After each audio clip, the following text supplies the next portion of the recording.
Assalamualaikum warahmatullahi wabarakatuh. Sampurasun. Tasikmalaya bagian selatan terkenal dengan Gua Karsnya. Ada sekitar 300 gua di Tasik Selatan, di antaranya adalah Gua Gong dan Gua Curug. Gua-gua ini belum terjamah oleh manusia, masih dalam keadaan gua perawan. Jadi kita akan coba melihat seperti apa Gua Gong dan Gua Curug yang berada di daerah Batu Sumur, Cikareo, Manonjaya. Untuk daerah sini seperti biasa, seperti kemarin waktu ke Gua Maharaja, saya ditemenin oleh Bapak Yamin dan Ustadz Oyon. Tujuan pertama kita adalah Gua Gong. Gong itu kalau dalam bahasa Sunda goong, jadi namanya adalah Gua Goong. Itu salah satu alat musik pukul untuk gamelan, karena dipercaya gua ini setiap malam Jumat, menurut beliau suka ada suara gamelan pada zaman dahulunya. Inilah mulut Gua Gong. Kami kira akan mudah untuk bisa masuk ke Gua Gong, ternyata Gua Gong posisinya berada di bawah dan belum ada jalan menuju ke bawah, sehingga untuk bisa turun, Pak Yamin membuat jalan untuk kita supaya bisa menuruni dan kita bisa masuk di Gua Gong ini. Orang penasaran seperti apa Gua Gong, sulit apapun waktu itu turun, kami tetap memaksakan turun. Di sini terlihat Pak Yamin melihat jalan dari mana kira-kira kita bisa membuat jalan untuk turun. Inilah salah satu gua di Tasik Selatan yang belum terjamah oleh manusia. Semoga ke depan mungkin bisa dijadikan salah satu potensi wisata yang ada di Tasikmalaya Selatan. Di sini Pak Yamin mulai menuruni. Dia mulai membuat jalan.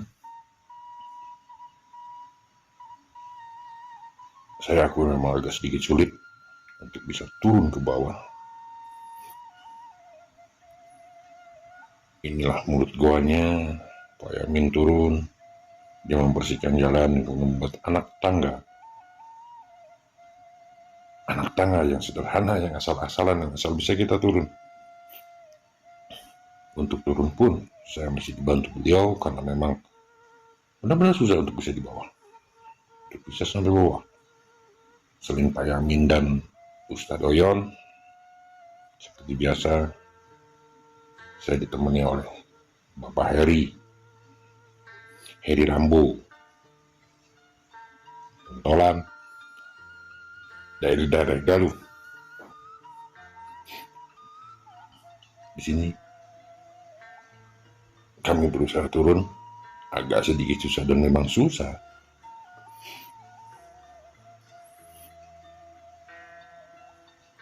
Akhirnya satu persatu sampai di mulut Gua Gong.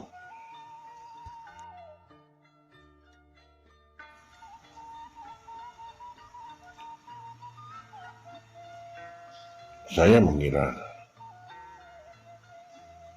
Gua Gong itu akan panjang. Ternyata Gua Gong itu bukan jenis gua yang panjang, tapi lebih cenderung mirip seperti ruangan. Tidak sempit, tetapi sangat lebar.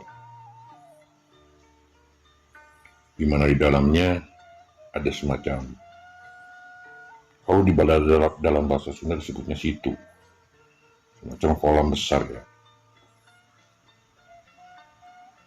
Yang konon ada orang-orang tertentu yang di situ untuk memancing, berarti kolam itu ada ikannya. Mungkin kalau nggak ikan gabus, ikan lele ya. Kenapa? Untuk Gua Maharaja pada zaman dahulu hanya mereka yang mencari ikan lele dan kelelawar. Di sini kelelawar tidak ada, hanya ada kolam. Dan ketika memasuki gua juga ada salah satu burung terbang dari atas, yaitu burung jalakbari. Sebelum masuk, kita harus melewati tirai air berupa air terjun dari mata air yang keluar di atas mulut Gua Gong.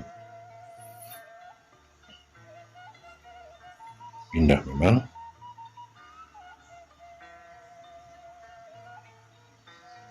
Gua ini sepertinya kecil. Kami coba melempar batu dari mulut gua yang sepertinya dekat, tetapi ternyata tidak ada satupun yang bisa mengenai dinding di seberang. Di sini Pak Heri dengan penuh penasaran, dia menuruni ke bagian dalam, agak sedikit licin, dan akhirnya Pak Heri sampai di bagian ujung.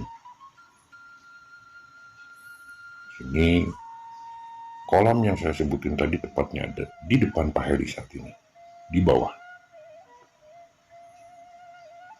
Karena belum terurus dan belum terjamah, di sungai itu mungkin bawaan dari atas ada sampah, limbah-limbah bekas manusia, plastik, dan sebagainya.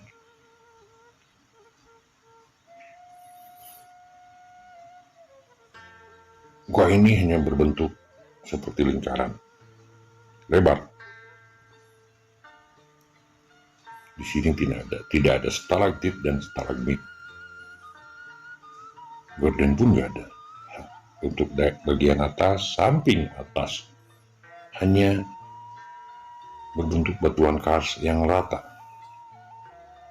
Itu bisa terlihat barusan di mana setelah masuk kita berada di bagian bawah jalan waktu ketika kita datang.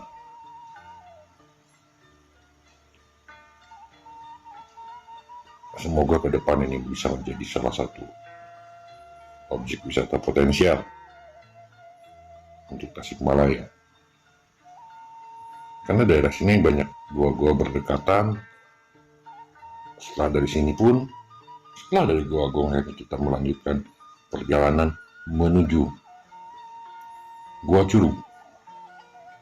Tidak begitu jauh, cuma mungkin jalannya agak sedikit ekstrim untuk bisa nyampe di Gua Curug, karena memang kita harus ke bagian bawah, turun lagi dari daerah Gua Gong. Dan yang kita lewati adalah jalan yang jarang sekali dilewati.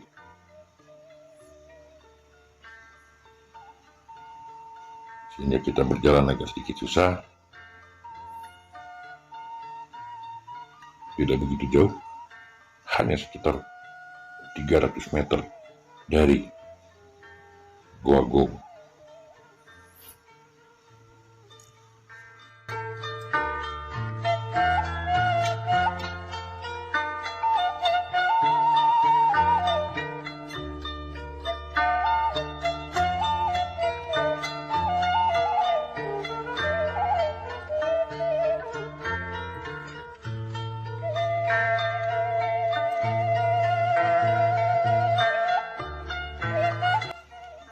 Kami beristirahat di sini dan Pak Yamin menunjukkan bahwa Gua Curug itu ada di bagian bawah. Masih 100 meter dari tempat kita berhenti. Beliau udah biasa untuk jalan mungkin, tapi untuk kami agak sedikit lumayan, agak sedikit menguras tenaga.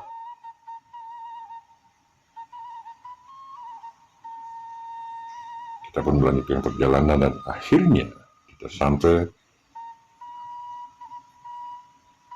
di Goa Curug.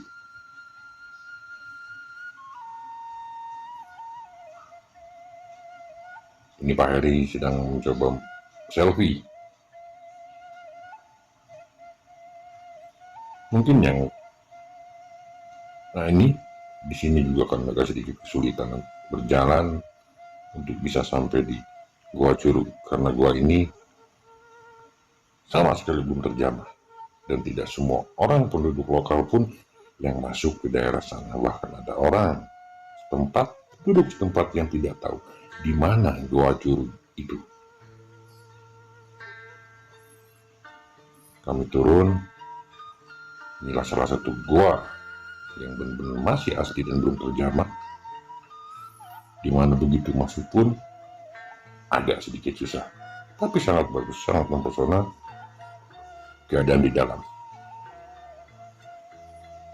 Di sini pun tidak ada stalaktit yang besar, stalagmit yang besar.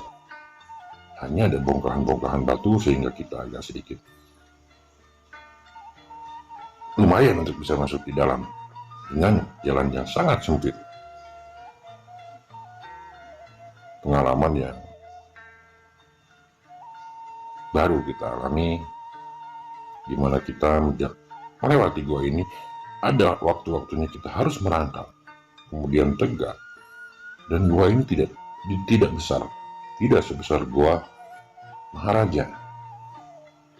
Itu pintu keluarnya, kemudian kita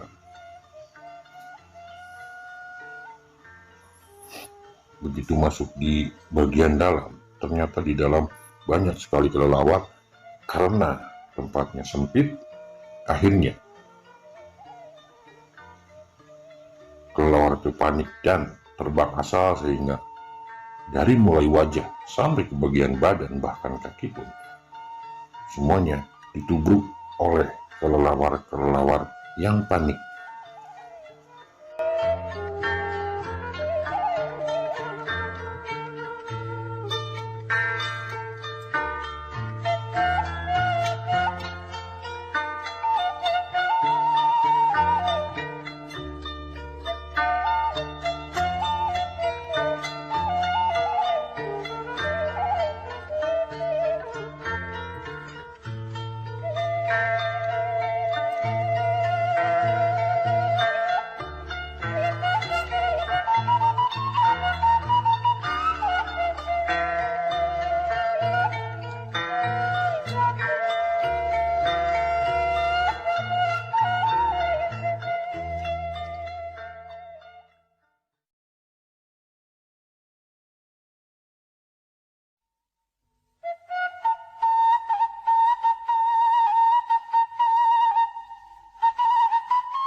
Untuk Gua Gong, kita tidak memerlukan senter karena keadaannya terang, tapi di Gua Curug ini bisa dilihat betapa banyak kelelawar di sini.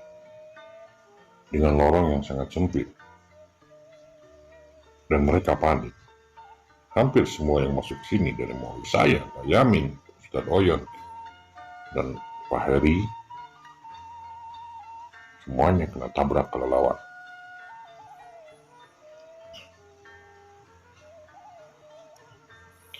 Kami menyusuri sampai di ujung, tidak terlalu panjang, hanya sekitar beberapa meter dari mulut gua. Kenapa disebut Gua Curug? Curug dalam bahasa Sunda, dalam bahasa Indonesia artinya adalah air terjun. Kenapa disebut Gua Curug? Karena memang di bagian ujung itu adalah air terjun di saat musim hujan. Sekarang pun ada air, tapi tidak terlalu besar. Di selokan sini juga di saat kami lewat di jalur air di dalam gua, ternyata ada ikannya juga, yaitu ikan gabus. Inilah dua gua yang mungkin ke depan kita akan coba untuk menyusuri gua ini pada malam hari.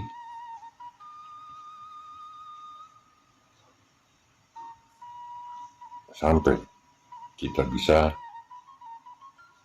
uji nyali di sini. Insya Allah, semoga kita dikasih umur panjang, dikasih kesehatan, sehingga kita bisa menjalani tujuan kita, yaitu melihat suasana gua di waktu malam. Sebenarnya sisih di saat kita di dalam gua, siang ataupun malam, keadaannya sama di gua ini, tetap gelap. Berbeda dengan gua Gong yang tadi kita masuki.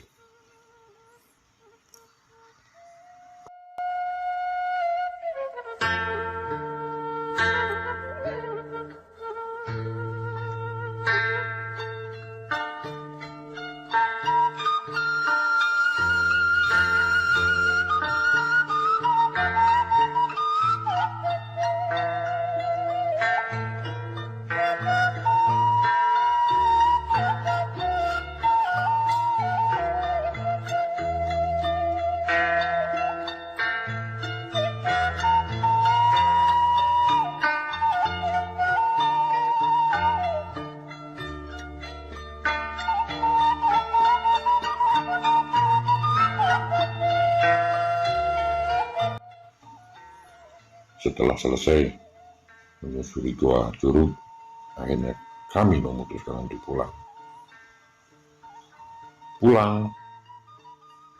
Memakan energi yang lebih banyak karena jalan menanjak dan jalan juga susah.